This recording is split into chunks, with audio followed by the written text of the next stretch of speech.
하나님 말씀 출애굽기 28장입니다. 출애굽기 28장 15절에서 30절까지입니다. 교독하겠습니다. 너는 판결 흉패를 에봇 짜는 방법으로 금실과 청색, 자색, 홍색 실과 가늘게 꼰 배실로 정교하게 짜서 만들되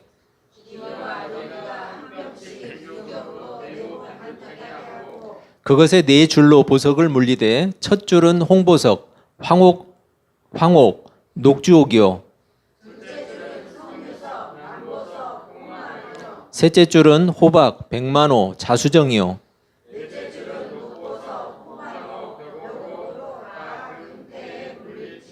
이 보석들은 이스라엘 아들들의 이름대로 12이라 보석마다 12지파에 한 이름씩 도장을 새기는 법으로 새기고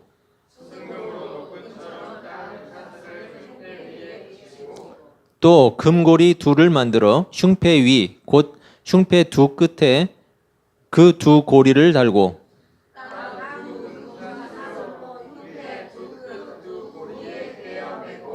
두 따은 사슬의 다른 두 끝을 에봇 앞 두 어깨바지에 금테에 매고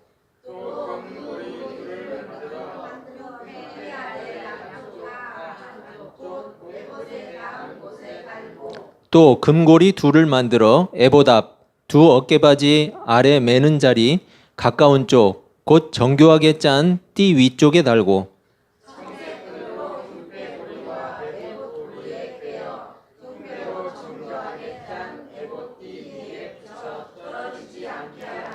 아론이 성소에 들어갈 때에는 이스라엘 아들들의 이름을 기록한 이 판결 흉패를 가슴에 붙여 여호와 앞에 영원한 기념을 삼을 것이니라.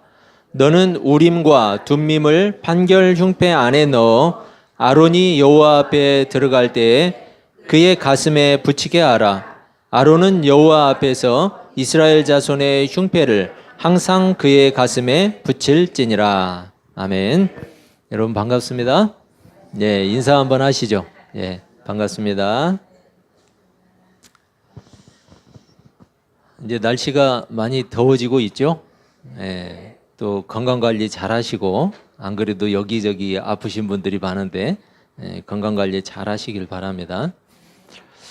이 세상에는 많은 가치관들이 함께 공존하고 있죠. 옳은 것이 무엇인가? 또 바람직한 것은 무엇인가? 해야 할 것과 하지 말아야 할 것은 무엇인가? 이런 것에 대한 다양한 생각들이 있고 또 판단 기준들이 함께 존재한다는 거예요. 그래서 가치관이 서로 다른 나라들은 어때요? 충돌하죠. 가치관이 다른 나라들 충돌하는데 대표적으로 우리나라예요. 이념적으로 서로 갈라서 있잖아요. 가치관이 다르니까 그래요. 사회도 그렇고 사람들도 그렇고 서로 다른 가치관을 가질 수 있어요. 종교에도 나름의 가치관들이 있죠. 종교에서 가지고 있는. 세상은 이렇게 서로 다른 가치관으로 인해서 분쟁도 하고 또 비난하기도 하고 또 공격하기도 해요. 표준을 어디에 무엇에 둘 것인가? 표준을 어디다가 두냐에 따라서 많이 다르죠. 그리고 기준을 어디쯤에 세워둘 것인가? 이것에 따라서 가치관의 차이가 확실하게 나게 되죠. 여러분, 기독교의 가치관과 세상의 가치관에는 분명 차이가 있어요. 서로 다른 기준을 가지고 있기 때문이에요. 서로 다른 표준을 가지고 있어요. 당연히 서로의 가치가 옳다고 주장하겠죠?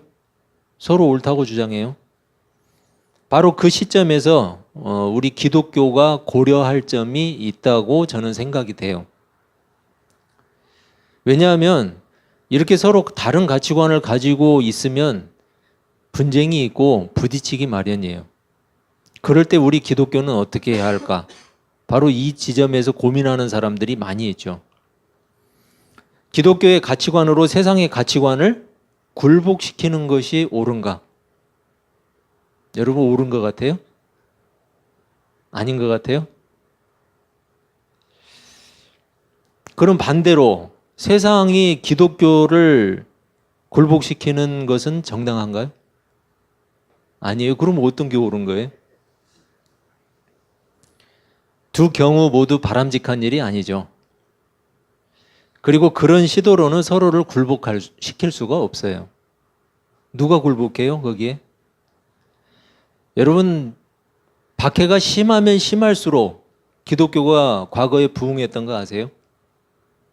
그런데 느슨하면 느슨할수록 딴짓하는 거 아세요? 기독교가? 바른 믿음으로 안 가고 자꾸 딴짓을 해요. 느슨하니까. 박해가 있고 뭔가 긴장이 되면은 바른 것을 더 붙들려고 하는데 이제 아무도 박해하지 않고 느슨하고 세력이 되고 뭔가 부피가 규모가 커지면 자꾸 딴짓을 하려고 그래요. 여러분 어쨌든 서로 굴복시키려는 시도로는 절대로 서로 굴복당할 수가 없어요. 오히려 서로에 대해서 불신이 더 커지고 적대감만 더 키우는 거죠. 성경의 가르침에 의하면 기독교의 가치관으로 세상을 비방하는 일, 공격하는 일, 굴복시키는 일 절대로 해서는 안 돼요. 성경의 가치관에 의하면 기독교가 할 일은 자신들이 가진 가치관이 왜 옳은가, 왜 무엇이 바람직한가, 그리고 그 열매가 무엇인지를 세상에 보여줘야 돼요. 여러분 기독교의 실패는 거기에 있어요. 그걸 보여주지 못하는 거예요. 그러면서 세력이 커지니까 어떻게 하려고 그래요? 힘으로 하려고 그래요. 굴복시키려고 그래요. 여러분 중세의 십자군 전쟁과 뭐가 달라요? 자기들이 세력이 커지고 자기들이 힘이 생기니까 종교를 빌미 삼아서 세상을 굴복시키려고 하는, 기독교 아래에 두고자 하는, 여러분 이건 위험한 거예요. 성경의 사상도 아니고 하나님의 사랑의 정신에도 어긋나는 거예요. 하나님을 예배하는 사람들은 확실히 다르다는 사실을 세상이 느껴야 하지 않을까요? 하나님 믿는 사람들이 세상하고 다르지가 않은데 누가 기독교를 인정하겠어요? 다르다는 것을 보여줘야죠. 뭐가 다른지. 예수를 믿으면 사람이 변화된다는 것을 세상이 볼 수 있어야 되지 않을까요? 예수 믿어도 똑같으면 누가 예수 믿겠어요? 예수 믿으면 사람이 변화돼야 예수 믿고 싶을 거 아니에요. 교회에는 세상이 줄 수 없는 뭔가가 있다는 것을 보여줘야죠. 세상이 줄 수 있는 것 교회에도 있으면 에이 그거 우리도 있어. 우리가 더 많아. 세상이 줄 수 없는 게 있어야죠. 교회에는. 대립하기보다는 우리가 가진 가치관의 열매를 보여주는 것이 선교적인 차원에서도 훨씬 더 효과적이에요. 그렇죠, 여러분? 이 말에는 동의를 하는데 그렇게 우리 기독교가 지금 가고 있지 않은 것 같아요. 기독교가 세상에 우호적인 일들을 행한다면, 그리고 성도들이 성도들이 살아가는 삶의 자리, 여러분 우리는 다 다르잖아요. 직업도 다르고 사는 곳도 다르고. 성도들이 살아가는 그 삶의 자리에서 세상을 이롭게 하는 성도라면, 그러면 여러분 왜 교회를 배척하고 성도들을 왜 싫어하겠어요? 전도지 주는데 왜 쳐내겠어요? 그럴 수 없죠. 교회가 세상을 이롭게 하고 성도가 세상을 이롭게 하면 전도지 주면 아이고 예 하고 받죠. 자기가 안 믿을 거라도. 그럼에도 불구하고 세상이 기독교를 압박한다면 그것은 성경이 말하는 영적 다툼의 문제예요. 기독교의 목표는 세상을 점령하는 것이 아니에요. 세상을 품어주는 거예요. 세상이 알지 못하는 가장 고귀한 진리를 전해주는 거예요. 여러분 만약에 이 앞에 지금 이제 성찬이지만 만약에 이 앞에 이연복 씨가 만든 탕수육이 있다고 한번 해볼까요? 여러분 드시고 싶죠? 저는 꼭 한번 먹어보고 싶어요. 예. 미어 터진다는데. 그런데 만약에 그 이연복 씨 하면은 그래도 그 계통에서는 최고 요리사 아니에요? 그분이 만든 그 맛있는 탕수육을 개밥 그릇에 담아서 준다고 한번 생각해 보세요. 여러분 드시겠어요? 안 먹죠. 누가 먹어요, 그거를? 마치 그와 같아요. 하나님의 사랑과 진리의 복음을 형편없는 그릇에 담아서 세상에 주고자 한다면 세상이 받겠어요? 세상이 먹겠어요? 안 먹죠. 안 받죠. 예수를 믿으면서도 여전히 옛 습성대로 살고자 하는 것은 정직하지도 않고 선을 추구하지도 않고 깨끗하지도 않은 것은 특급 요리사의 그 최상의 요리를 개밥그릇에 담아서 주는 것과 똑같은 거예요. 뭐가 다르겠어요, 여러분?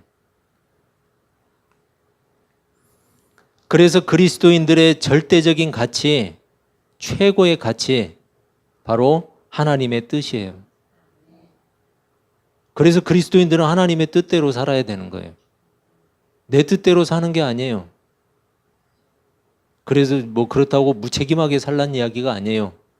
하나님 핑계 대면서 살란 이야기가 아니에요. 신구약을 막론하고 하나님의 백성들이 추구해야 할 최고의 가치, 바로 하나님의 뜻이에요. 오늘 출애굽기 본문은 대제사장의 에봇, 우리가 지난주에 봤죠? 조끼처럼 입는 앞치마처럼 이렇게 생긴 그 에봇을 입었는데 그 앞에 붙어 있던 흉패에 대한 이야기예요. 흉패. 이 흉패는 대제사장의 가슴 중앙에 붙여놓은 12개의 보석이에요. 그거 갖다 팔면은 돈 많이 나오겠죠? 예. 여러분, 각기 다른 그 12개의 보석에 이스라엘의 12지파, 한 지파씩 이름이 기록되어 있어요. 그러니까 하나님의 백성을 대표해서 대제사장이 하나님 앞에 나가는 거죠. 이 역시 보석 하나하나에 이스라엘의 각 지파가 새겨져 있기 때문에 여러분 얼마나 귀한 거예요? 하나님 앞에 세워진 이스라엘 백성들, 하나님의 백성들. 그런데 이 흉패 안에는 특별한 것이 들어있었어요. 출애굽기 28장 30절을 보면 너는 우림과 둠밈을 판결 흉패 안에 넣어 아론이 여호와 앞에 들어갈 때에 그의 가슴에 붙이게 하라.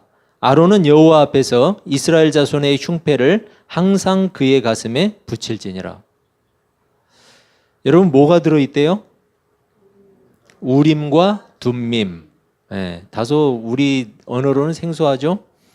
우림이라는 말은 뭐냐면 우림은 빛이라는 뜻이에요. 빛. 복수형인데 빛들이라는 뜻인데 빛이에요. 그냥 빛. 그리고 둠밈은 완전함을 의미해요.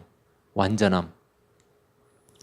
어떤 학자들은 그렇게 이야기해요. 아마 그 흉패 안에 들어있던 우림과 둠밈으로 사용했던 게 아마 작은 조약돌이었을 것이다.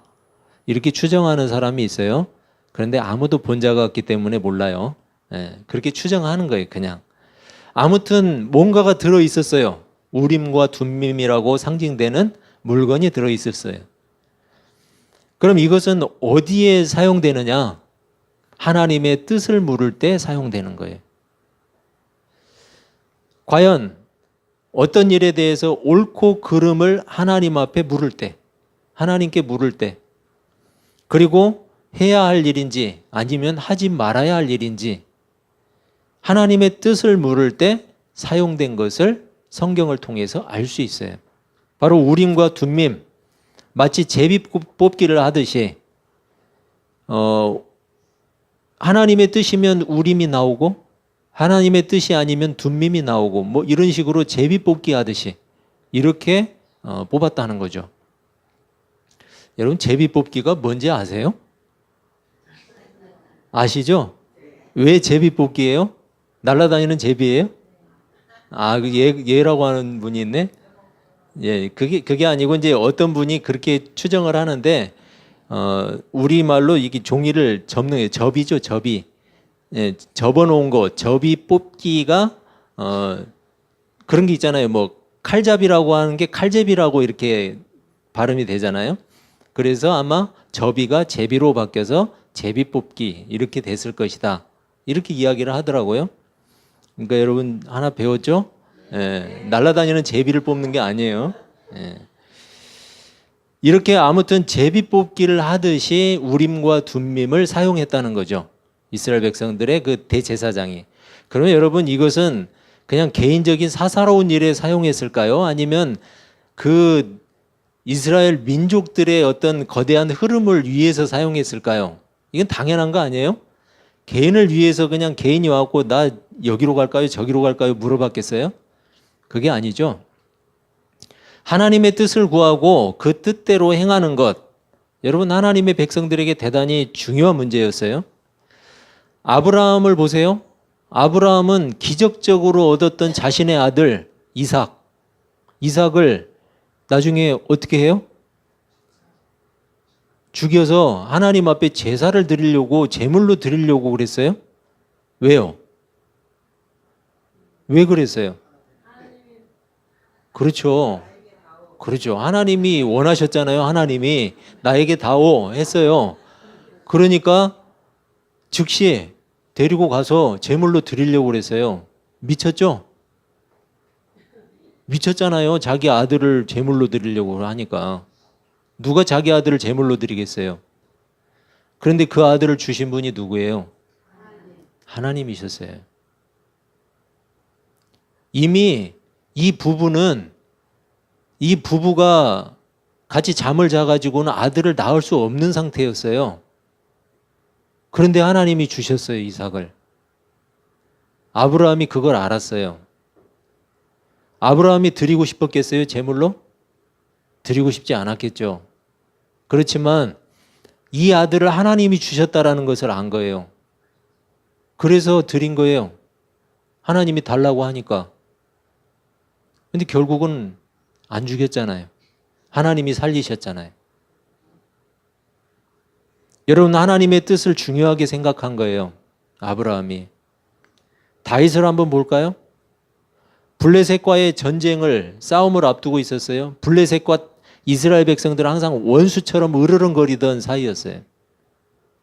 그런데 하나님의 뜻을 물어요. 사무엘하 5장 19절인데 다윗이 여호와께 여쭈어 이르되 내가 블레셋 사람에게로 올라가리이까 여호와께서 그들을 내 손에 넘기시겠나이까 하니 여호와께서 다윗에게 말씀하시되 올라가라 내가 반드시 블레셋 사람을 내 손에 넘기리라 하신지라. 지금 블레셋하고 싸우러 가는데 하나님께 물어봐요. 내가 싸우러 갈까요 말까요? 가면 이기겠습니까? 어떻게 보면 여러분 조금 나약해 보이죠? 그냥 군사 일으켜서 가서 용감하게 싸워서 그냥 무찌르면 되지. 뭘 그걸 또 물어보고 있어? 여러분 하나님의 뜻을 중요하게 생각한 거죠.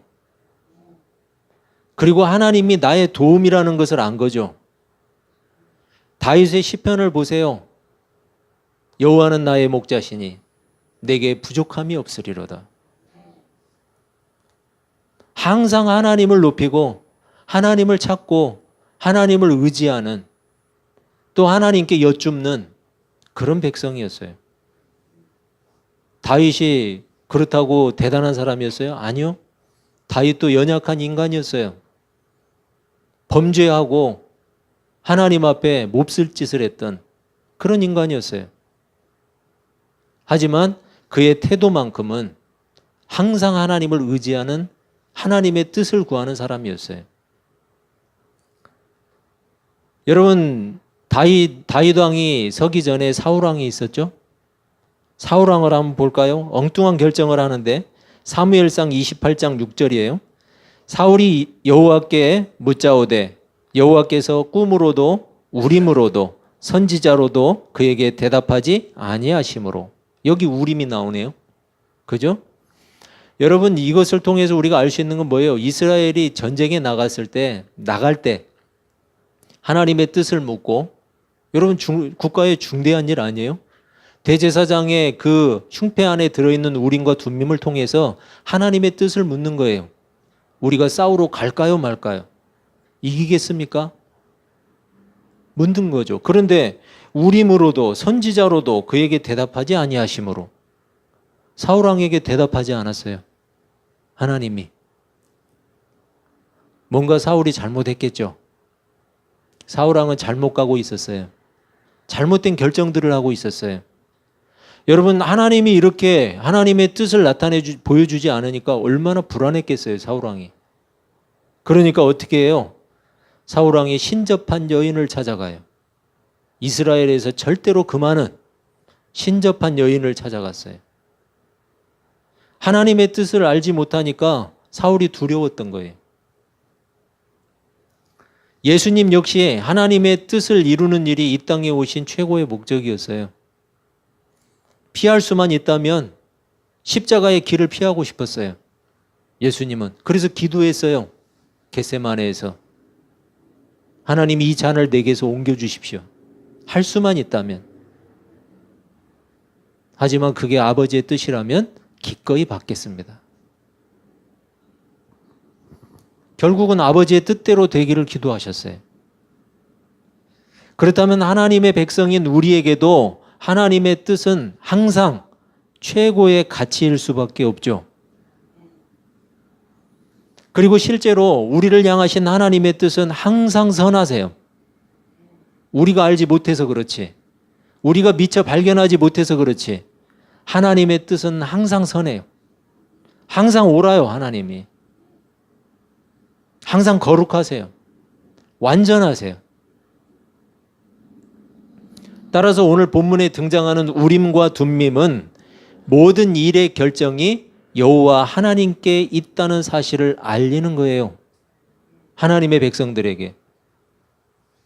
사람이 마음으로 자기의 길을 계획할지라도 그 걸음을 인도하시는 분은 누구예요? 여호와 하나님이세요. 여러분, 그걸 안다면, 성경에 나와 있는 그 말씀만 아는 게 아니라 하나님이 정말 그러신 줄 안다면 우리는 하나님의 뜻을 따라야 돼요. 구해야 돼요. 왜냐하면 그것이 우리에게 가장 좋은 거예요. 그런데 하나님의 뜻에 대한 오해가 있어요. 굳이 하나님의 뜻을 묻지 않아도 되는 경우가 있어요. 굳이 묻지 않아도 되는 경우. 하나님, 제가 오늘 예배드리러 갈까요, 말까요? 그렇죠? 묻지 않아도 돼요. 이것은 하나님, 저 사람을 용서할까요, 말까요? 여러분, 이거 물어야 돼요? 용서할까요, 말까요를 왜 물어요? 그냥 자기 마음에서 잘 정리하면 되지. 하나님의 뜻이 분명한 일들이 있어요. 단지 자기가 부담스러운 거죠. 하기 싫은 거죠. 그런 경우에 그럴 수 있어요. 여러분, 우리가 곰곰이 잘 생각해 보면 이런 일들이 많아요. 우린 그런 거 가지고 기도하는 경우도 많아요. 혹시 나에게는 없는지 잘 살펴보세요. 그래서 그런 것들은 기도 안 해도 돼요. 기도가 필요 없다는 얘기가 아니에요. 그런 건 기도하면 안 돼요.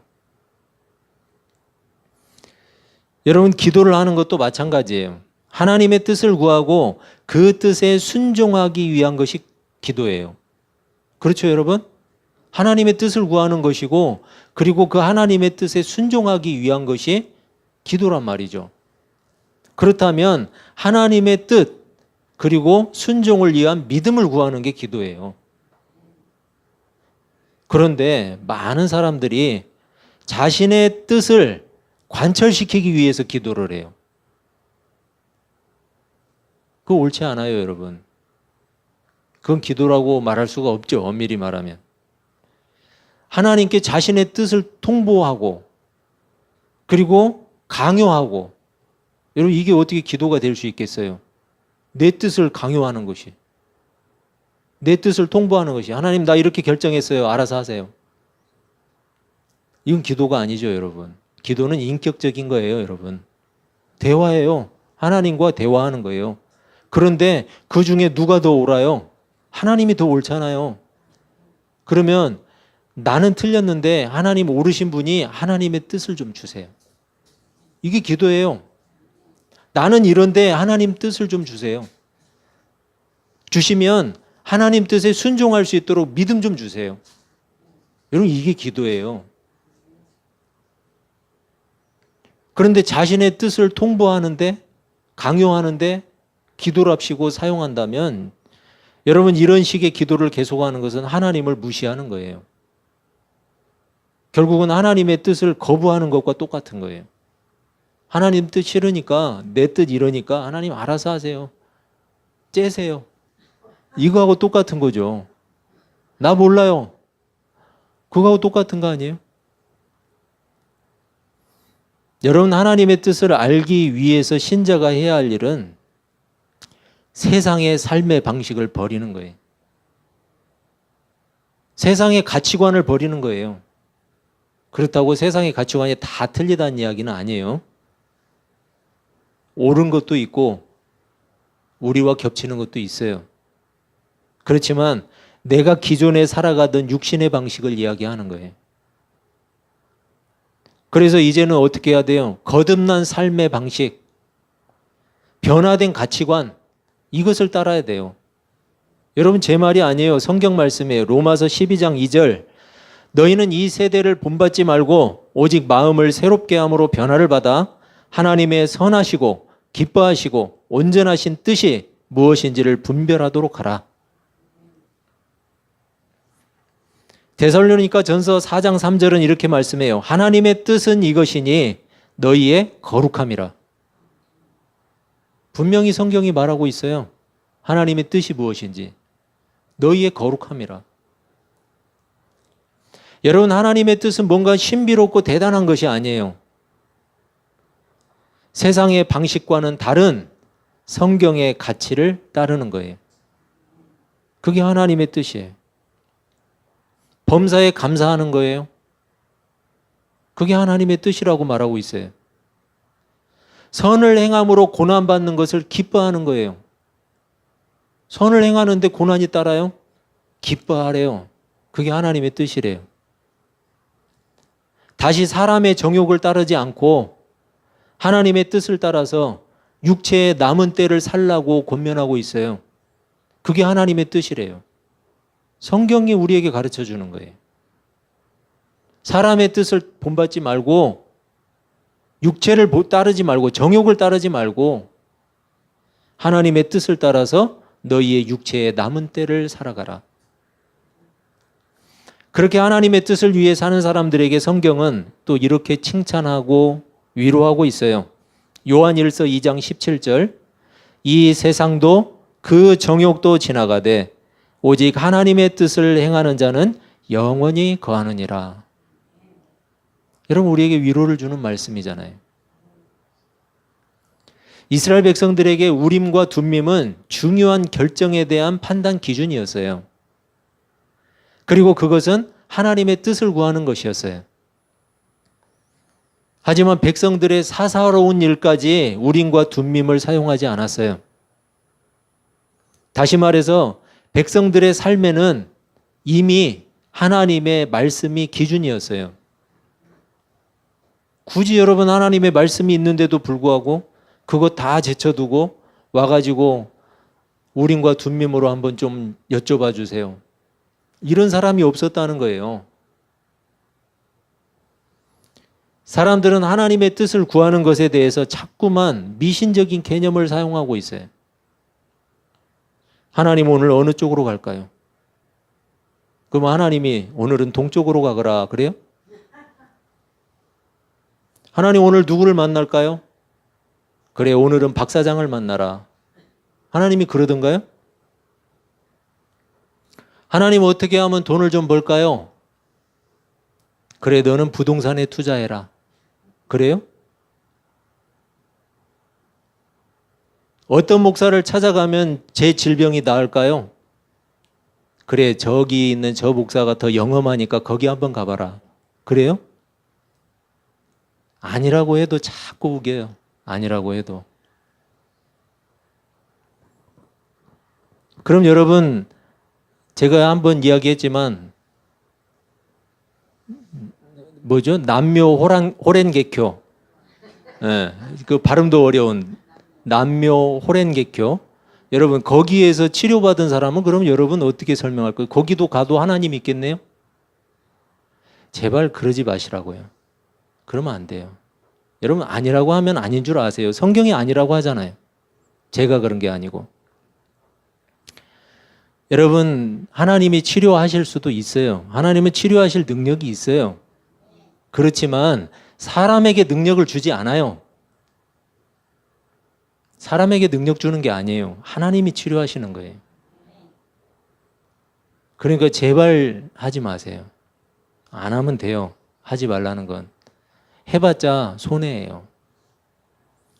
여러분 우리가 이런 말을 들으면 항상 웃어요.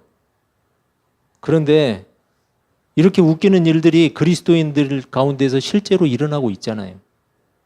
이렇게 웃기는 일들이. 그러니까 제가 그랬죠, 여러분. 핍박을 안 받으면 이제 뭐예요? 엉뚱한 짓들을 해요. 편하니까. 믿기 편하니까. 하나님은 우리 인생들의 결정자세요.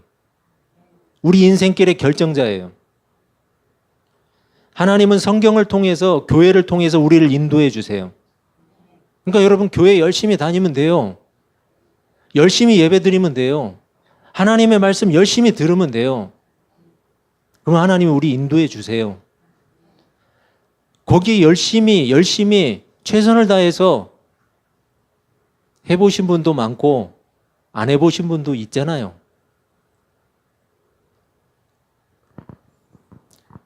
하나님은 그런 가운데 우리의 삶에 대해서 이해하게 하세요. 여러분 예수 열심히 믿어봐야 아무 소용없다는 얘기 하지 마세요. 예수 열심히 믿으면 우리 삶이 왜 그런지 이해하게 돼요. 정말이에요.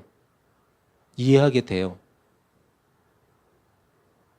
그리고 우리를 향하신 하나님의 뜻을 알게 돼요. 모르지 않아요. 알게 돼요. 분명히 알게 돼요. 그런데 신기한 것은 하나님의 말씀을 따르지 않는 사람들은 우리 인생에 대해서도 우리를 향하신 하나님의 뜻도 전혀 깨닫지 못한다는 사실이에요. 몰라요, 여러분. 그래서 전혀 엉뚱한 방식으로 하나님의 뜻을 구해요. 누구처럼요? 사울왕처럼. 사울왕 보세요. 하나님이 응답하지 않았어요? 선지자로도 우림으로도 아무 것으로도 응답하지 않으니까 불안했어요. 그러니까 누구를 찾아가요? 신접한 여인을 찾아갔어요. 하나님의 뜻을 알려고 하면 왜 모르겠어요? 여러분 교회라는 이름은 가졌으면서 사실은 교회가 아니라 세상의 방식을 사용하면서 산다면 어떻게 그게 교회겠어요? 시편 119편 105절은 이렇게 말씀해요. 주의 말씀은 내 발의 등이요 내 길의 빛이니이다. 주의 뜻을 행하고 주의 말씀에 순종하면서 한 걸음 한 걸음 내디딜 때마다 여러분 내디딘 만큼 마치 등불이 밝혀주는 것처럼 그동안 보이지 않고 어둡던 길이 보이는 거예요, 여러분. 등불을 들고 안 가니까, 안 나가니까 안 보이죠. 어둡다고 불평만 하고 안 보인다고 불평만 하니까 그러니까 안 보이죠, 여러분. 내디뎌야 될 거 아니에요. 주의 말씀은 내 발의 등이요 내 길의 빛이니이다. 저는 이 말씀을 볼 때마다 그 느낌이 들어요. 여러분 시골에 사신 분들은 잘 아실 거예요. 부엌에 켜놓은 그 호야등처럼 생긴 그런 등을 들고 여러분 가보세요. 다 보여요? 그러지 않죠? 내가 가는 길만큼 계속해서 앞이 환해지고 보여요. 마치 그런 느낌이 들어요. 주의 말씀은 내 발의 등이요. 하나님의 뜻을 구하고 구한 만큼 하나님의 뜻대로 행한 만큼 마치 등불과 같이 내 길을 비춰줘요. 보여줘요. 내 삶을 보여줘요. 알게 해요. 깨닫게 하세요. 믿음으로 걸어갈 수 있게 길을 보여주세요. 여러분, 하나님은 이미 우리 삶에 우림으로 둠밈으로 응답하셨어요. 예수 그리스도, 예수님을 통해서 우리에게 응답하셨어요. 우리를 구원하셨어요. 우리 삶은 결정됐어요. 하나님이 결정해 주셨어요. 우리 자격으로 결정된 게 아니고 하나님이 우리 삶을 결정해 주셨어요. 그렇다면 여러분, 우리가 해야 될 일은 뭐예요? 하나님의 뜻을 구하는 것이고 하나님의 뜻을 따라서 살아가는 거예요. 여러분, 거기에 평안이 있어요. 그 길이 가장 안전해요.